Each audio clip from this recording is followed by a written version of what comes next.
Okay, question number 13. Ashlyn has completed 25% of an obstacle course. Which number line shows a point that represents 25%? As soon as I see 25%, instantly on my paper, I am putting F, D, P. So they want a percent answer from me. Through some of the other questions that we've seen before, I know that if they want percent, I have to start with a decimal. But before I can give them a decimal, I have to start with a fraction. So this is what I've learned already. I must start with a fraction. But when I look at number 13, I don't see any fractions anywhere. So that means it's going to be up to me to create fractions off of what I am seeing. So I've got to create a fraction from what I see in letter A. Let's see. What was a fraction? A fraction is what I want or what I have over the total. So somehow, some way, I need to figure out a total to what I'm looking at on A. So total could be how many total spots are between 0 and 1. Let's see. 1, 2, 3, 4, 5, 6, 7, 8, 9, 10. There are 10 total spots between 0 and 1. What I have is I have a dot here. That dot is after how many spaces or how many lines? 1, 2. So I have a dot that is 2 spots away. 2 spots out of 10 is where that dot is at. So look what I've just done. I've created a fraction. I can do the same thing to B, C, and D. Let me get my totals for B, C, and D. 1 spot, 2 spots, 3 spots, 4, 5, 6, 7, 8. 8 spots. And what I have is a dot that is at the 1, 2. It's at the second line. I have a fraction of 2 out of 8. Next one, letter C. I have a spot, a spot, a spot, a spot, a spot. 1, 2, 3, 4, 5. 5 of them. And what I have is I have a dot that is 1, 2 spaces away. So 2 out of 5. The last one. Space 1, 2, 3, 4, 5, 6, 7, 8, 9, 10, 11, 12. 12 total spots there, and I have a dot that is 1, 2, 3, 4 spots away. 4 out of 12.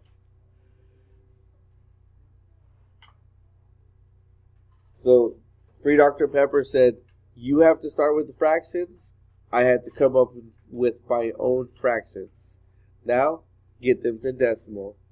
So, 2/10. That is going to be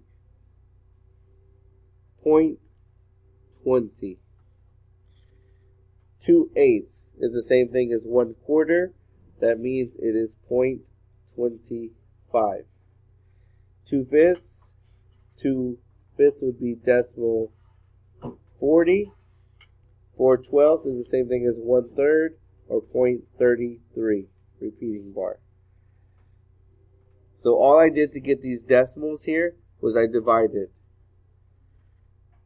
Once I have my decimals, I have learned how to take a decimal and turn it into a percent. You have to move the decimal 2 spots and look at where the arrow is pointing, to the right. So let's move the decimal 2 spots to the right. 1, 2. Answer choice A, 20%. Move it 1, 2. Answer choice B, 25%. Letter C, 1, 2, 40%. 1, 2, 33%.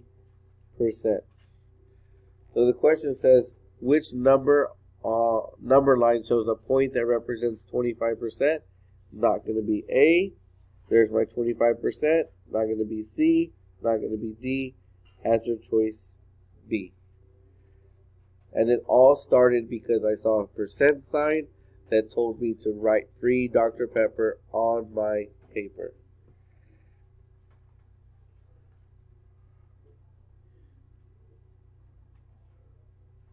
Question number 14. Audrey wrote an integer. The opposite of Audrey's integer is negative 26. I can actually stop right there because I can figure out what Audrey's integer was. I know that the opposite of Audrey's integer is negative 26. So if the opposite is negative 26, what is the opposite of negative 26? 26. Positive 26. So Audrey's integer has to be 26 because the opposite of 26 is negative 26. Which of these statements about Audrey's integer must be true? The integer, Audrey's integer, is 26. Yes, it is 26. Check. The integer has an absolute value of negative 26.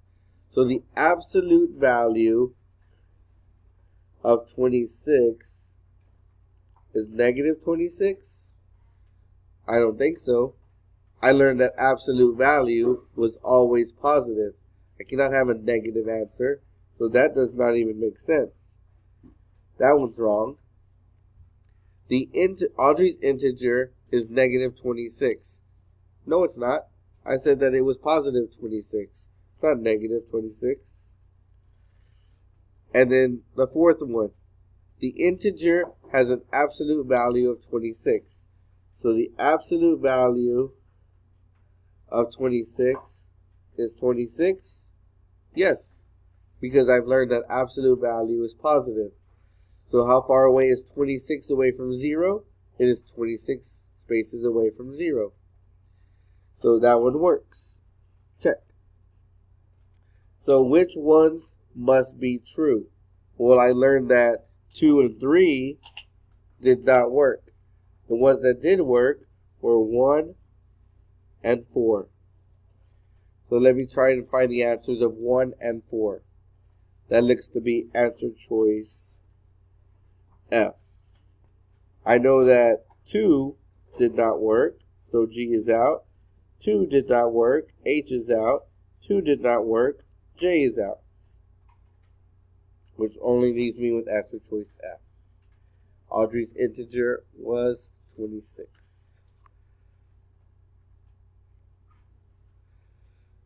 Last question. Helen ate 17 truffles out of a box that had 20 truffles. Which decimal represents the fraction of the box of truffles Helen ate? By now, guys, you have had 14 different questions, most of them dealing with fractions, decimals, and percents. So hopefully you have learned in the corrections on this test that when you see decimal, fraction, you already know what to put on your paper. F, D, P. What do they want? Which decimal? Oh, they want a decimal. That's what they want.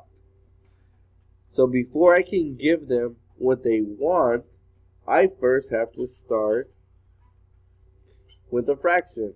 Hopefully I've learned that also. So I have to start with a fraction. Do I see any fractions here? No. Which means I have to create my own fraction. And what was a fraction? It was what I want or what I have on top, the bottom of every fraction represents the total.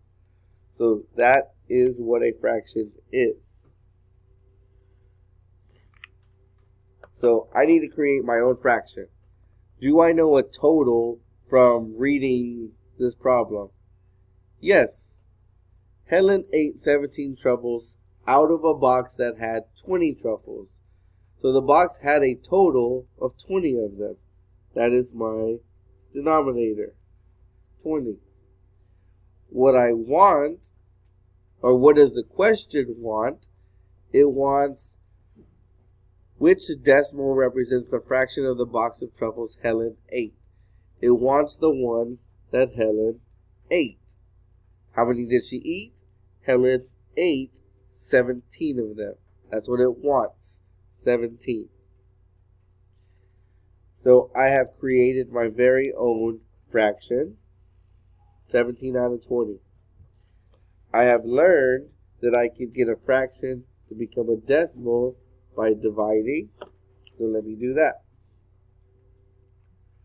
17 on the inside, 20 on the outside. Turn it into money, bring up the decimal, underline the first one. I have one controller. Can 20 people play? No. 17 controllers. Can 20 people play? No. 170. Can 20 people play? Yes. They can play 8 times 20 is 160. Sister subtract, I have 10. Brother bring down. I have 100 controllers. Can 20 people play? Yes. 5 times. That's 100. Sister subtract. Nothing left over. I have turned my fraction into a decimal. Decimal 85. Now, I've also learned how to get a decimal. Well, let's look at what the question wanted. Which decimal represents the fraction of the box of truffles Helen ate? They wanted a decimal. Guess what? I got to a decimal. That's what the question wants. Decimal 85. Answer choice C. And I don't even have to worry about percent because it didn't ask me for percent. It asked me for a decimal. I gave them the decimal. Not A or B or C. So hopefully these corrections, guys, will help you out to figure out anything that you missed. Hopefully now you know more about setting up the question. You know more about what my expectation is to see on your test. And by doing the workout like I showed you here, you will have much higher grades. So good luck, study these notes, and you'll do much better on the next test, I guarantee it.